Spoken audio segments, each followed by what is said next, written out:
Blood for the blood god.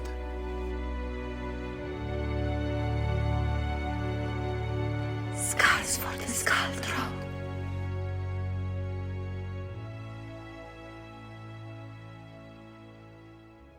Hi guys and welcome to our video. This is Mary from Maybach Game Studio and today we're gonna show you the process of painting and designing World Eater Army for 40k game. We started with preparing rough sketch of the color palette. There are three main colors, red and brass for the models and faded green for bases. We added some additional colors later on, but mainly for smaller details. After the airbrush, it's time for base coat. The brown color of the armor is our own mix called the liver. I make a thin layer of colors for the next layers to spread easier. So we can say that I'm applying water because there is barely no paint in there. It's all done to achieve better and easier blending later. Red is an awkward color to paint, as it is difficult to build up lights. When you add too much yellow to a red paint, it becomes orange. When you add too much white, it becomes pink. So, with the armor painting, it is very important to build up shadows and focus on the darker tones rather than the lights. Now, once again, you can see the process of painting the armor, the main element of this army. This time on 8 bounds. First, I get primer paint Payne's Grey and paint the whole thing. Then, with diluted Payne's Grey, I add some color. Next, paint the whole thing with metallic paint, Decayed Metal.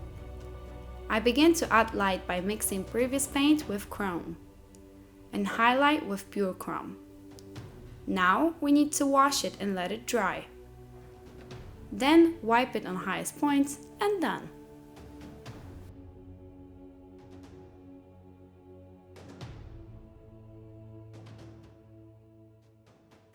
We decided to use candles for this army mainly due to customers' request, as the army has to fit remaining of the Chaos allied forces. Candles' lights are cold, green with fading effects on grey ruins. We designed and casted bases ourselves.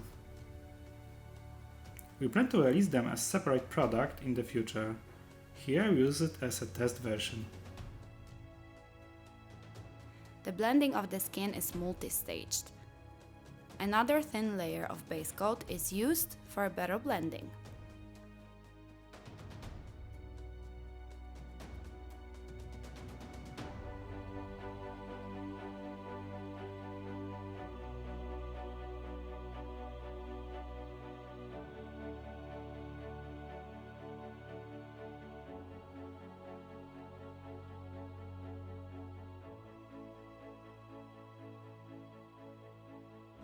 Most of the additional parts have cold tones. On the engine outlets in the backpacks we used yellow, orange and red to imitate the fire-ish light. Same for the weapons. To make freehand easier, I started with applying decal on the cloth. As the fabric is waved, I needed to use setter and softer products for decals. When decals are set up, I apply a varnish and paint colors on top of them. This is the final result.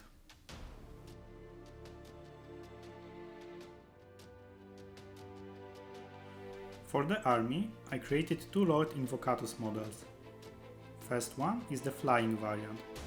I used several GW sets, Varian Guard Horseman, Lord Invocatus Rider and Morghast Wings. Do you know that the Lord has a fly special rules?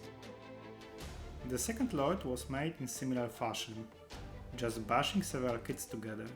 In this case, it was Goliath biker model, but it was a bit too small, at least at the back. I bulked them up with Adeptus Mechanicus breacher parts. As a special request, the Demon Prince had to be Sigvald. A lot of painters use this model, as it has pretty cool posing and a lot of details. Making him Khorne worshipper is completely different story though. As Demon Prince has bigger volume due to wings and bulky body, we decided to make a mini diorama to make him more size accurate. To achieve this goal, I used higher base, I added jackals and some cherubs. Also, I needed to remove all Slaanesh ornaments and replace with small corn one. As a nice touch, I added malicious talon instead of shield.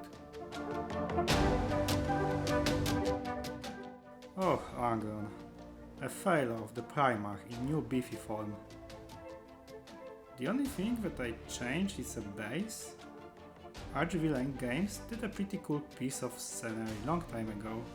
I used it in the past for alternative Bloodthirster model. I think it suits Angron well. Another skull for the Skull Throne. We didn't want to use classic Chaos Spawn model or anything horribly mutated. Instead, I needed to find something very corny. And I found it, finally. After long and annoying search, I came up with Ogroids from Slaves to Darkness set. Yeah, pretty corny, duh. Original Karn the Betrayer model for 40k is an old sculpt and in my opinion it didn't age well. I decided to do a custom Karn by kitbashing a cool digital sculpt and some plastic and resin bits.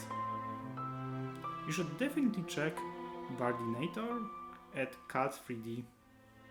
And of course, I added a chain on his hand. Once more, I used some cool designs of Bardinator, kitbashed with another kits from third parties or Plastic GW. In my opinion, coolest model in the whole army. This posing is fantastic. I used a lot of printed parts for 8 bounds, mainly because I needed to make 24 of them, and there are only 3 poses in each set, not to mention that they are out of stock for a very long time. To make a unit distinct from each other, I kitbashed various parts, mainly heads, chest armor, legs, Cult3D.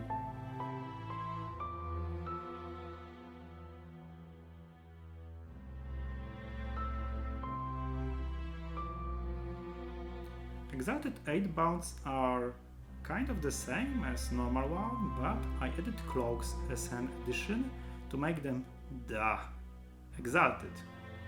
One unit was made out of kitbashing possessed Chaos Space Marines. The problem is that possessed Marines are a bit smaller, so I didn't want to use them en masse.